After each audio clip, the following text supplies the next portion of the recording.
Thank you so much for joining us. Thank you to our audience, our panelists, and UVA's Center for Public Safety and Justice for hosting this discussion of really a crucial topic. Today, we will explore the ethical challenges current leaders in the public safety community are tackling. We have close to a century of experience on this panel, but we only have 1 hour, so I'll get started. My name is Gladis Griffith. I will be the moderator for this panel. I am instructor at UVA. I also have 32 years of experience in the federal law enforcement community as acting Deputy General, Inspector General, General Counsel, and counsel at 4 various agencies. But more importantly, with us, we have panelists who have also experience to share with you. And we'll start with Nola Joyce, who is on the UVA board. She's a partner at 21st Century Policing. She's also formerly Deputy Commissioner for the Philadelphia Police Department, a Senior Executive Director and Chief Administrative Office with DC We also have Dr. Eric Plummer, who is a UVA instructor, and he's currently the Chief of Police at Radford University. Formerly, he was Associate VP for Public Safety and Chief of Police, University of North Dakota, formerly Chief of Police, Southern Arkansas University System, and he's the author of Crisis at the Top, which I recommend highly. It's an excellent book. Also, we have with us who is President of DEVAL, LLC. He's the former Vice President of Compliance Advisor, Ombudsman at the World Bank Group, and formerly the Inspector General at the U.S. Export-Import Bank. So to get started, I'll go through some questions, have the panelists answer. We'll also be checking the chat if you have questions that I can also introduce to the discussions today. But for our first question, and we'll start with you, Nola, if you would. What do you see as the most urgent ethical issue current leaders in public safety are facing today? Well, thank you, Gladys. I take the invitation and being on the panel with these esteemed colleagues here. Good to meet all of you. And like you, I think this is probably one of the most important discussions we can have across this country at this moment. I want to identify 2 issues that I think is currently up front. One is the use of AI technology, and the second one is upholding the rule of law amid the political turmoil. I don't mean that, to get political right off the bat, because it's not one side or the other. It's everywhere, every sides. But first, I want to talk a little bit about AI. No doubt we're entering a new frontier. Artificial intelligence is being integrated and has been integrated into surveillance, predictive policing, daily routine tasks, decision-making tools. And these tools really do show promise. And they also, however, present some very serious ethical risks. Understanding the bias that's embedded in the algorithms, a lack of transparency, not only in what AI does and how it does it, but how public safety officials use and won't use it, and the potential that it has to erode civil liberties. So for all those reasons, I think AI is right up there at the top of my list. And all of these tools are faster and they're going to be more powerful than anything we've used before. But they don't have judgment, have values, they don't swear an oath. And as public safety officials, you do. And that oath is what must guide not only how you use technology, but most of all your decisions in policing. If we let AI or external pressure push us away from the basic principle of good policing, we risk losing legitimacy and public trust even more than we already have. And once we've lost it totally, nothing, no tool, no tactic is going to get it back easy. So for me, I think the most urgent ethical issue facing public safety is the decline of public trust in our government institutions across the board. I think everyone can agree we're in a time of really intense political chaos. Well, public safety agencies often get pulled into heated debate, whether you want to or not. You indeed are in the middle. You're holding the middle between the extremes. Whether those debates are about immigration enforcement, security, the use of technology, or the rights of protesters, you're being pushed and pulled. And these pressures are coming from everywhere. There's just not one place. It's coming from political leaders, from community groups, within your own rank and file, and by your colleagues. I just can't imagine being there with you. I mean, I can, but I'm sure I don't. And so this is not a new challenge either. I think we in our career have seen it before. We've been through it before. But what's different today is the intensity of it, I think. And it can be, and I think it is overwhelming for not only leaders, but for officers. Take something as non-controversial as immigration enforcement. So you as a leader may have or already have been caught in the conflict between federal mandates and the values of your local community. And you have to navigate that difference and help your officers navigate that without compromising your values, your dignity, and of others. Thank you, Nola. I really appreciate it. Dr. Plummer, I'd love to hear what you have to say on this. Yeah, so one of the most urgent issues that I see is the erosion of trust through ethical lapses in transparency and accountability. Every day we see stories of chiefs or other public safety officials who have acted inappropriately. Some have moral faults or moral failures, but some have criminal failures, and how do you betray the trust of our communities and your organization and the profession?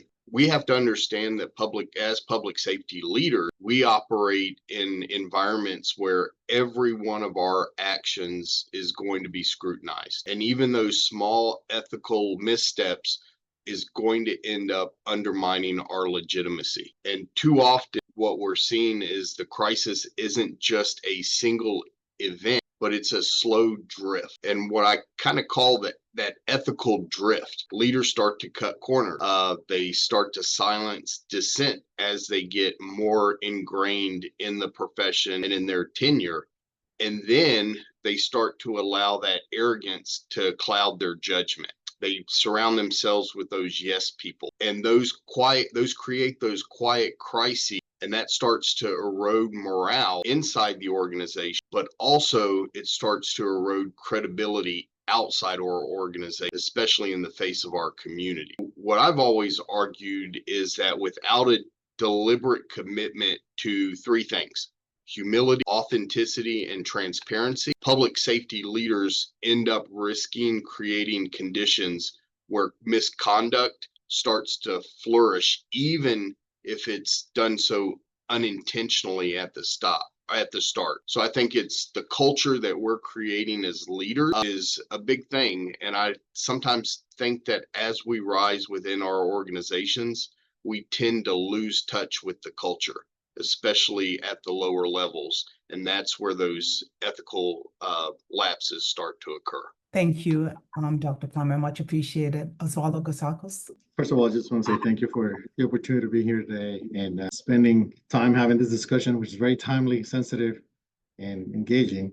And I think, and also the privilege to be here with Nola and Eric talking about these issues. I want to add to what both of our panelists already talk about, because I think when the question is presented as the most urgent ethical matters, we can pick, there's so many things going on from the top and also on the community level, right? And everything in between. And we can spend hours and hours and hours going over, what we're facing in different levels of public safety across the United States. And so I'm going to pick a little bit of the issues because of what I have thought of to discuss today in this question is the community trust aspect or organizational trust aspect is very important. And it's been constantly attacked at all levels, from the central government to local governments, from social media, from the community perspective towards the police.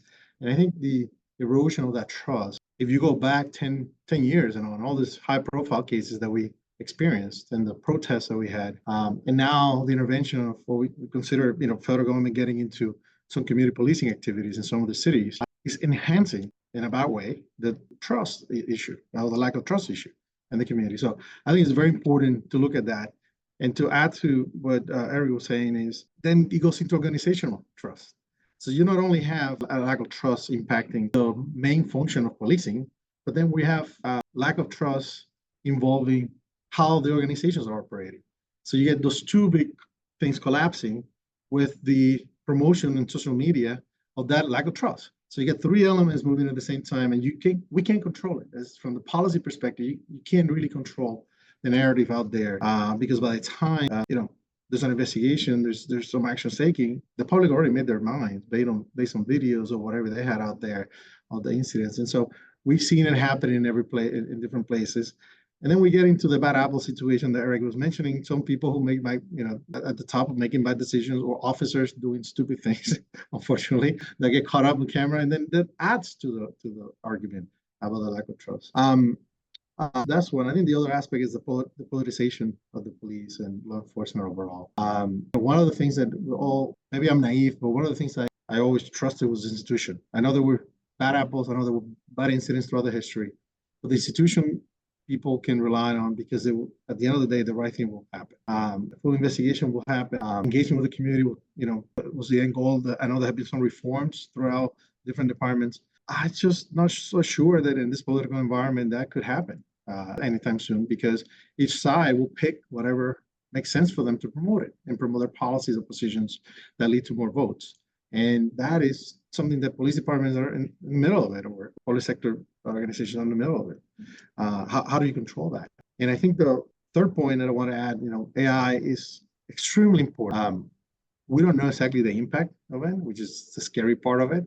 I think Nola presented, some of the challenges are rightfully so that we're tackling today, because there's data and there's interpretation of data, but you still have the human element, and the platform doesn't take an oath. The platform doesn't have values. The platform doesn't have upbringing morals. I mean, they just present data.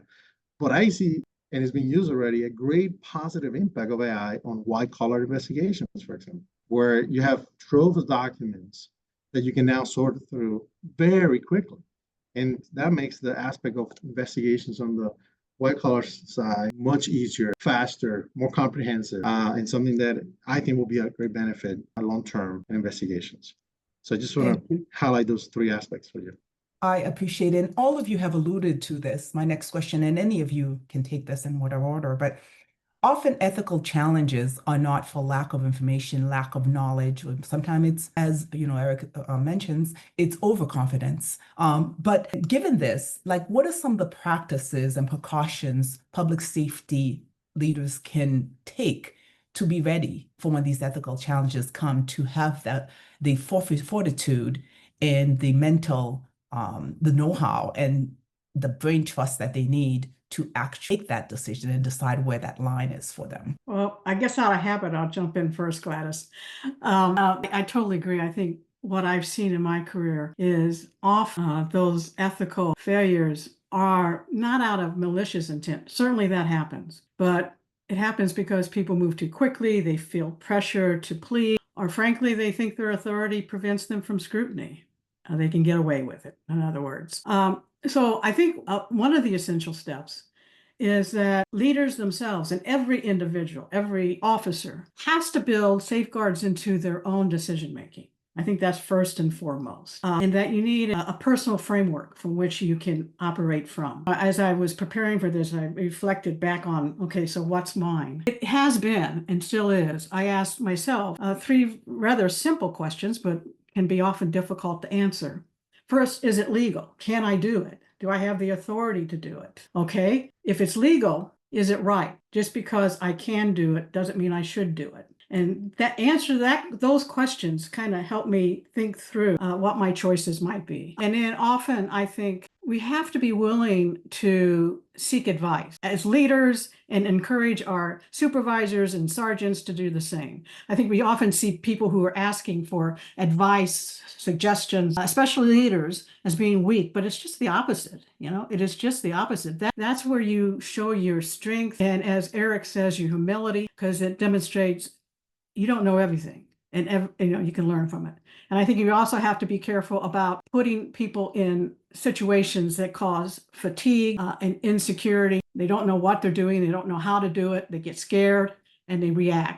An officer standing on a protest line for hours upon hours, days upon days, is going to get tired, and he's going to lose it. And so if that person is not relieved. So we just have to be sensitive to that. And finally, I think we have, as leaders, you have to walk your talk. You have to demonstrate what an ethical leader does, acts, and looks like every day, because people are not just listening and probably are paying less to what you say and more to how you do it. So I think all of that is important. Thank you, Nola. Action do definitely speak way louder than words. Anyone want to take that as well? Yeah, I think a big thing to follow up on Nola's is knowing your why. Why did you get into law enforcement in the first place? And then why did you take the step, get into senior leadership? Is it because you like the title? Or is it because you actually love the work and you want to do what's right by your community? So I think as a leader, one of the things that you can do for your leadership profile or portfolio is to build ethical resiliency. And what you do with that is make sure you're training and practicing just like you do tactical or operational skills, but you walk the walk, just like Nola said. You build guardrails. You make sure that you have those clear policy, people that hold you accountable, and make sure that you are checking, you putting checks and balances in place to where it limits unilateral decision making, right? You're making sure that you are getting other people's perspective before you do something to change your operations or your community. And with that is you want to, again, surround yourself with peers who will tell you the truth. I have a number of people across the country that are my truth tellers. If I'm doing something, I will call them up and run it by them because they will tell me if it's good, bad, or indifferent, or just plain stupid. And it's not just what I want to hear, right? It does give me that perspective as a leader. And also, with that, after I talk with them, I start to practice reflection, right? I want to make sure that it aligns with not only the mission of our agency, but does that mission still align with community expectation for what we are doing? And am I going to be able to defend this decision on the front page of the newspaper, right? So I want to make sure I'm doing that. But I also want to make sure I'm modeling vulnerability as well. And that gets back to humility. And that's admit mistakes openly. You know what? We're not perfect. We are going to make mistakes as we move through our career, but we can't cover them up. That's unacceptable because that starts to betray the trust of our communities. So we want to make sure that we're modeling that vulnerability. And I also say there's two things within the book that I talk about. One is the insecurity of new leaders. 0 to 3 years, people are often insecure about what they are doing. And that ends up, if they don't check themselves, that ends up morphing into arrogance and morphing into corruption. But there's also people later in their careers, 10 to 7+ years into their career, if they start to become overconfident in their positions. And it gets back to Nola, what Nola was saying, that people start to feel invulnerable, right? They can do what they want because they say. So they tend to get overconfident, and that overconfidence ends up again leading to arrogance and leads to corruption. So how do we try to make sure that we prevent that? And it's building that resiliency into our ethical framework through, again, humility, authenticity, and transparency. I think that's a way that we can make sure that we remember what our why is and why we do what we do. Thank you. Yeah, no, Eric and Noah, those are great points. And maybe just step back for a second and look at, think about the premise of the question, which is, bad things happen not because they're bad people doing it. Sometimes it's because the circumstances or the situation or whatever the matter is, could be cloud the judgment of the individual at the point. And so, first of all, with that is I had a lot of respect and admire police officers that put the life on the line. They're there making decisions every day. They have to make judgments call constantly. They're in situations that some of us are not can even think of. Truly respect that. It's also not a secret that many police departments overwork their police officers, working many hours in overtime, and that takes a physical toll and can cloud people's judgment on a stressful situation. I think the community and people overall expect that officers will make the morally correct decision in every single circumstance. And when you're in that aspect of law enforcement, one bad situation is too many, right? So there's an expectation that you're going to make the right decision morally every single time. And I think that's why the scrutiny is so high on our officer, but also the the expectation is so high on the officers. I think going back to what Eric and Nola was saying is, you got to start with a framework of ethical framework, accountability framework, and police departments or public safety agencies overall. A strong framework that is well developed, well trained, well distributed to people. People understand it's there in place, that highlights what is allowed, not allowed, and what to do. Also, a process of accountability that allows for feedback from officers on the ground saying, "This is what we're seeing. I don't feel comfortable doing that. This is what my partners are doing. This is a problem," and not a situation where people get intimidated if they elevate these aspects up the chain of command. And third, and it was mentioned earlier, is live by example, right? I mean, ethical behavior is always living by example, because accountability this organization should have. Accountability is a way of living, right? Accountability is a way of thinking. It's a constant. Now, unfortunately, we treat accountability as a reaction to a problem. Like someone has to be held accountable when you made a mistake. But accountability is a way of living, right? Accountability creates a framework of behavior based on your moral standards, and that framework has to be constantly conveyed, and that way of thinking and living has to be constantly conveyed. The more training, the more awareness, the more preparation, the more scenario training, the better the reaction could be in situations where the mind is tired, the body's tired, right? Because you just react to based on your training. You see analogies of sports. You see sports all the time. The practice scenarios all the time for the game. They don't have to think about it; they just execute, right? And I think it's very similar. What happened in police sector. I think one of them is once you have all that, and once you learn from things that work and didn't work, that data-driven analysis, all that data you can collect from the behavior, from the patterns, from the scenarios, from the positives and negatives of what you learn. And I think this is an underutilized resources in departments, is take that information and create data-driven analysis so it could be used in the training of new officers, recurring officers, because now you take opinion away from situations and you show the data and say, these are the things that worked. These are the things that didn't work. And you can package it in a way that is constantly being and adjusted to show the different scenarios and impact that every decision, either emotional intelligence or regular decision can have on those scenarios. So I think, again, it's another example. We can spend so many hours talking about the challenges because we can find specific variations that are outside the mold. But there's a lot of behavioral and a lot of this could be addressed by a strong accountability framework, training, scenario training, data-driven, and ability for people to be able to raise and elevate concerns that they have through the chain of command.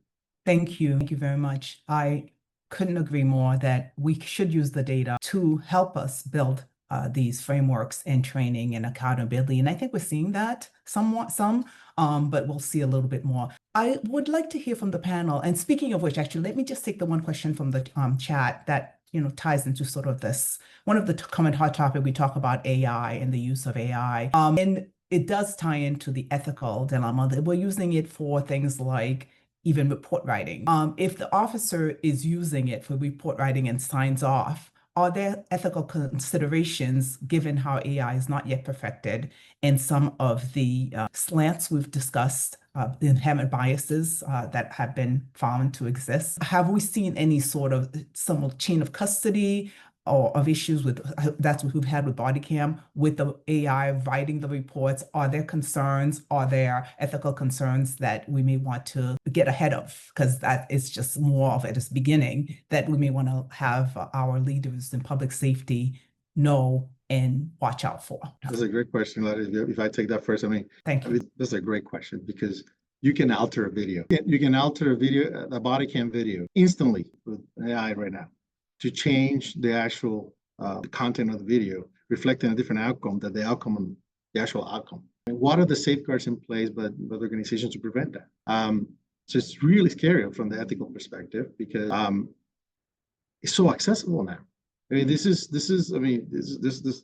platforms you can use now.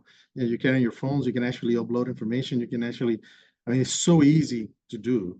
I was with a friend of mine the other day who actually is in the AI space, and he was showing me some of the new tricks that they're trying to develop, and it's scary. Quite frankly, it's actually scary how far this can go, and we're just in the beginnings of this technology. You don't even know how far this is going to go, and with live feeds into AI models integrated in the main computer cloud framework of police departments or investigators. I mean, those changes can happen instantly without nobody really having a chance to look at them. So really, really, really scary. But like any technology, the use of this type of emerging technologies in moderation to complement the work you do, I mean, there might be some benefits to it, and there are some benefits to it. So I guess, we're still learning what those dynamics are. And I think, I think everybody has gone to a platform, ChatGPT or something, and asked a few questions. There are other sectors that AI is a lot more integrated, obviously. But there are many sectors that are still learning, trying to figure out what it is, because it's not a perfect system. And it's a system that has many vulnerabilities, biases, because you just spit out whatever has been put in and whatever the commands you give them to give you the information. So it could be easily manipulated by the person seeking information. So I will be careful, but there's definitely a current way to use as a complementary tool. Yeah, I just jump in quickly here. Oh, at this point anyway, AI is, I think, definitely a tool, and it is being used, and it will be used for a whole lot of different reasons. And the safeguards are the same safeguards we apply to any tool, whether it's a firearm, a body camera, a taser, and that's the policies, the procedures, and the training and the accountability systems around it. And so let's take AI as an example. A policy that says AI can assist in doing a task, such as report writing.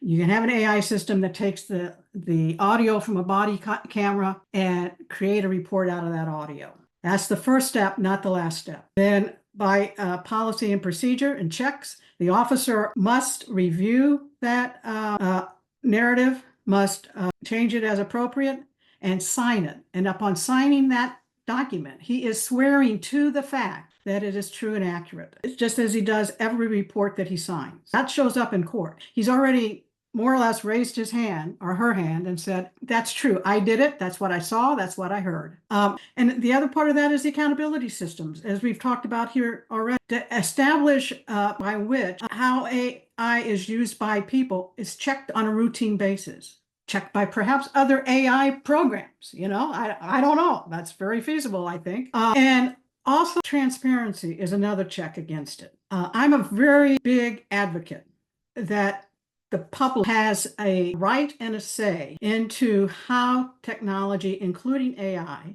will be used by their police department. And so I really encourage departments when they begin to even explore the possibility of bringing in new technology, including AI, is to start talking about it publicly, to start identifying those people in the community who are going to be your worst critics, those people who have the most knowledge, because in every community there's going to be one, at least one, and the people in between, and bring them in early and often as you think through the technology itself, how it could be used, and the policies and the systems around it, so that by the time you test it even, it's already pretty well known in the community in which you're using it. And they've had a say in that whole process. I think, way back when there was a saying, as you go high tech, you have to go high touch. And so I think AI is the same situation.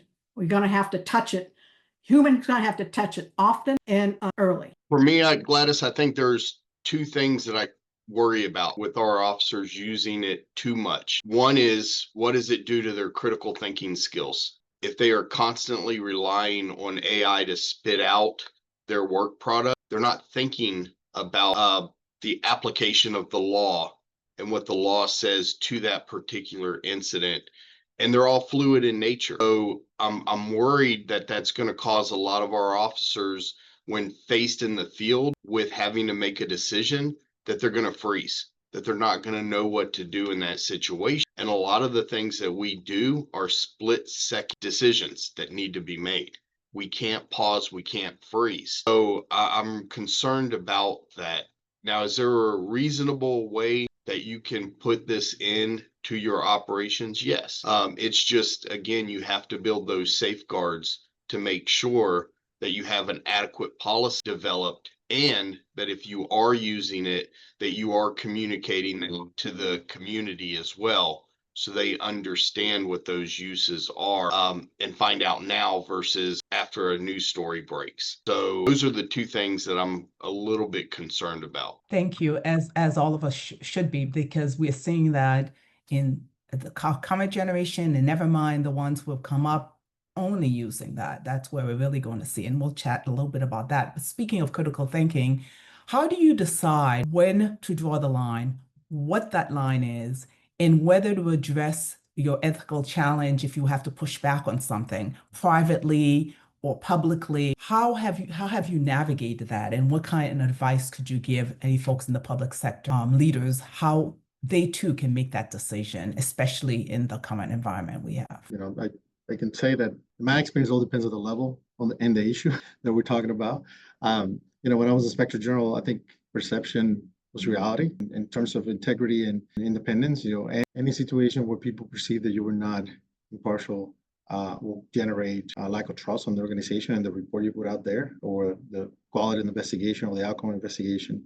And I always tell people that that people have to trust what you do, even when the investigation is finding something wrong, but also when the investigation doesn't find anything wrong, because you have to have the same level of credibility outside of the inside institution, outside the institution. And so, you know, they are situations where there's no other way but to elevate a matter of ethics or integrity of the systems that have been put in place, hopefully in institution, because you cannot try to solve them on your own.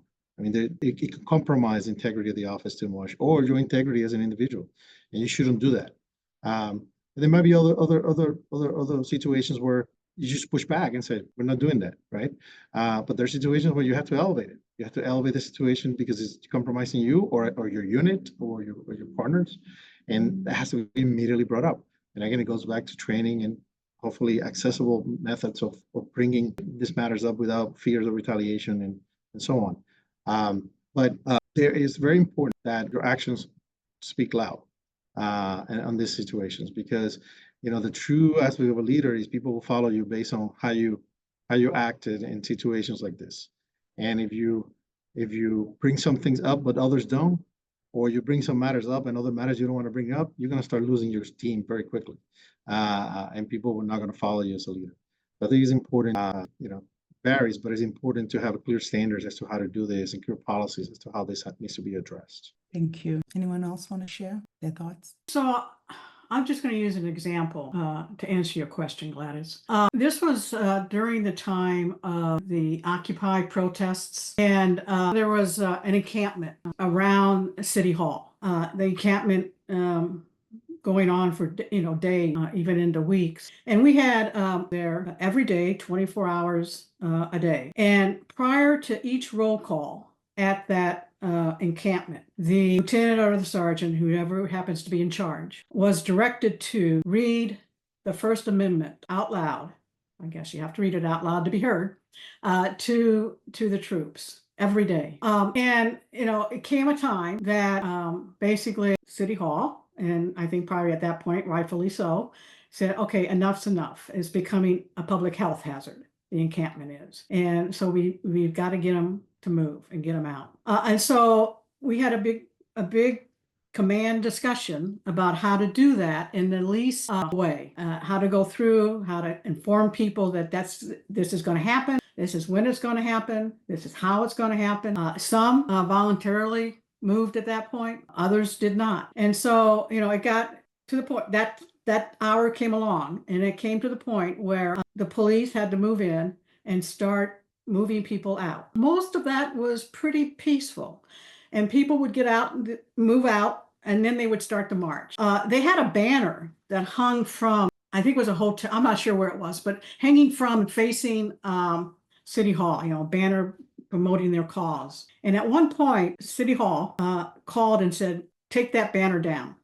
Take it down right now. I want it down. At the time, the chief, who happened to be Chuck Ramsey, said, that's the line. I have been telling my troops to respect people's First Amendment rights. There's no way I'm going to violate it now. I'm not going to show them that I don't believe it after I've told them for weeks that they ought to and live by it. So he drew the line, and he said no. He said no to his boss. He said, well, take it down.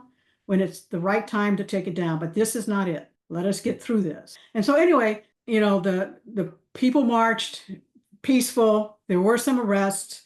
And by the end of that night, morning rush hour, the encampment was gone and the banner was down with minor interaction. But so I guess the point of that whole story is, for me, that line is certainly when I have told others that's the line, I can't violate it. I can't step over it, and I won't step over it, because that's being untrue, not just to myself, but to all those that follow. Thank you. That's really illustrates that story. Knowing your why and knowing where your line is really important. Eric? Yeah, so I'll just say I've had a few of these examples through my career, but a good leader knows when it's time to go. When their values no longer align with the senior leaders of that organization, it's your time to leave. You can't be job scared. When you take the role of a chief of police, you can't say, oh, I've got 3 years, 4 months, and 6 days, so I'm going to play it safe so I can go through retirement. You're not doing yourself, your community, or the organization any good. So you have to know when it's going to be your time to leave. And one of the things that I'll say, one of the examples that I have is involved enforcing standards during an internal affairs investigation. It was kind of unpopular, the investigation, with some of my peers, but there was pressure to try to minimize the issue to avoid any kind of negative publicity on law enforcement at that particular time. But in order to overlook that, I would have had to undermine the values of fairness and accountability when I did that. I drew that line because, for me, integrity cannot be situational at that point. Once you compromise integrity, you end up losing it. So one of the things that I did to survive that is I relied on the same principles that I kind of discussed a little bit earlier. One, humility to admit that it's a difficult decision that I'm going to have to make, right? Not everybody's going to like it. I'm probably not going to be the popular one for a while. I had to be authentic and consistent with my values. I had to have that authenticity laid out, but I also had to be transparent in explaining not only people to my peers, but also people outside the organization and my team, the reasoning behind my decision. And it really wasn't an easy decision because it cost somebody their career who had been there for a long time. But it did reinforce the culture that rules apply to everybody, including senior leaders from that organization. I had another incident that occurred outside of my organization, but it was with a senior leader. And in this particular instance, they treated that senior leader differently than they did others who had gotten into similar situations. Normally, they'd put them on administrative leave pending an outcome of an investigation. They didn't at this one. This time, similar circumstances, they let that senior leader stay in their position throughout the investigation, even though they committed their policy violation and really values violation in front of the CEO. At that particular time, I drew the line and said, my values no longer align with this organization. And, even though they requested I stay, I said, a good leader knows when it's time to leave. And at this point, it was time to leave. So I ended up drawing that line and I moved on to another organization. But you can't do that if you're job scared. Thank you for those important lessons and reminders. It is really important. Speaking of job scared and difficult situations, how do you navigate basically preventing burnout and maintaining your emotional and mental fortitude in these trying situations? We can start with Nola. You're looking good and relaxed, like you know how to handle it. So Okay. I take a lot of deep breaths. Seriously. I think Eric might have said this, but I also know who I can go talk to, whether it's my a peer group inside, trusted colleagues on the outside, just friends or family that I know understand at least who I am and what I value, and I seek their support and advice. And at work, when it's a really difficult situation, what I've done is, first of all, I need to think it through for myself. I need the pause, especially if I'm really emotional. I mean, if it really hit an emotional chord in me, it got me angry, or I felt, hurt, whatever it might be. At that point, I knew if I made a decision, it was going to be a bad one and I was going to regret it. Now, I'm not saying I was 100% successful, but when I started feeling that way, I intentionally backed away. I remember I'm sitting in my office. We were having a meeting. Prior to this, I instructed somebody to do something very specifically and said why this had to be done this way, and that's the way it needed to be done. So I'm sitting in the office in this meeting with several people, and he begins to tell me that he just did the opposite. I was so angry. I got up and left my office. I just got up and left and walked away because I knew if I said a word, it was not going to be the right word. And by the time, walked around the halls, came back, took another deep breath, continued with the meeting, and dealt with it privately. So that's important for me. I think also knowing someone, in my case, many times I trusted my boss. I trusted the person who I reported to a great deal, and he trusted me. And we could often have those conversations about tough decisions. So we knew where each other stood and thought a lot. So I would go to him often and get his advice and suggestions. But again, it was like, hey, this is your decision. You need to make it.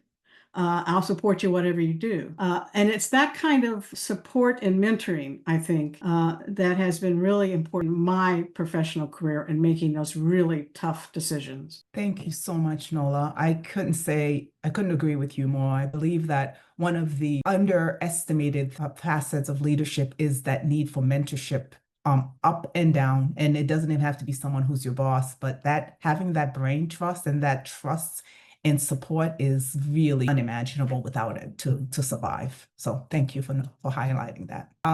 Osvaldo, would you like to talk next? So similar to Nola, and I think she really laid out an important aspect. I mean, all these jobs are very stressful, and you're going to be facing a lot of toll on your decision making, your life, your mental, physical tolls, and therefore there are many physical aspects you can do, exercise, diet, and all. But I think having a trusted group of mentors or people who've done it before that you can talk to them I can't even describe how valuable it is, because leadership positions are very lonely by nature. I mean, you're always surrounded by people, but it's a lonely position. I mean, you are making the decision, you're getting feedback from your staff and trusted advisor, but you are making the final decision and you are responsible for that final decision. And having people around that actually you can flush some of these positions and situations you can't even describe it. I think in the IG community, we had always people that were former IGs or people who understood the community you can sit down and say, what do you think about this? This is what we're going through. How do you handle the situation? Or, any advice that maybe I'm missing something in my decision making.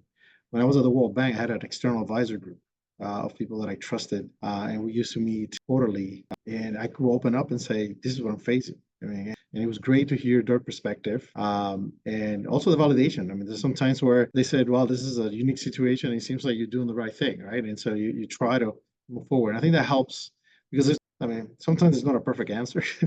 The decision you're going to make, there's not a book on it, and you're gonna try, you're gonna trust the information in front of you and the capability of your team and do it. I think that's one of them. I think the other one for me that it helped me carry through some of the tough situations, understanding my why. And this is what Eric mentioned, but I think understanding the why. I mean, what are we here for? I mean, what is the purpose of the office of the organization? Why am I leading this office, right? What are the things that fulfill me and help me? We all want to do the right thing, and we all want to make whatever we're addressing, make it better. And sometimes we lose focus of that because with so many daily competing interests, right, and so many fires that you're dealing with every day. But understanding your why is very important, and that's why strategic planning helps, because it keeps your office and everybody focused on where you're heading, and that why should be spelled out somehow in all those objectives and goals. But if you're in a job because of a salary or because of a title, you're quickly gonna hit the wall because you're gonna feel tired, you're gonna feel lonely, and you're going to feel like burnout really quick. Thank you. Much appreciated. I absolutely can concur with that.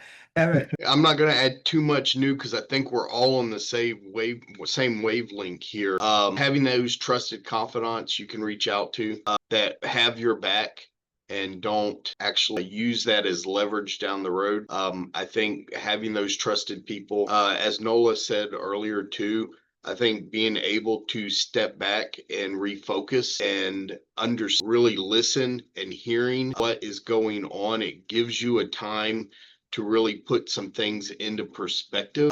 And I think again, for me, it always goes back to authentic transformational leadership. Understanding my values, understanding my why, and again, communicating that out and building a true culture of commitment, not only within our agency, but understanding that people need to be committed to the communities that they serve when you get into public safety type organizations. So I think that's, for me, that helps in making some of those tough decisions. Thank you so much, all of you. I have one final question, and any last words you have. My last question is more, how do we prepare the next generation? How do we get them to, in the age with AI, with all of the with political environment there is, how do we get them ready to be the next public safety leaders and to understand the importance ethics plays in that role, more than just the mechanics of getting to the leadership positions?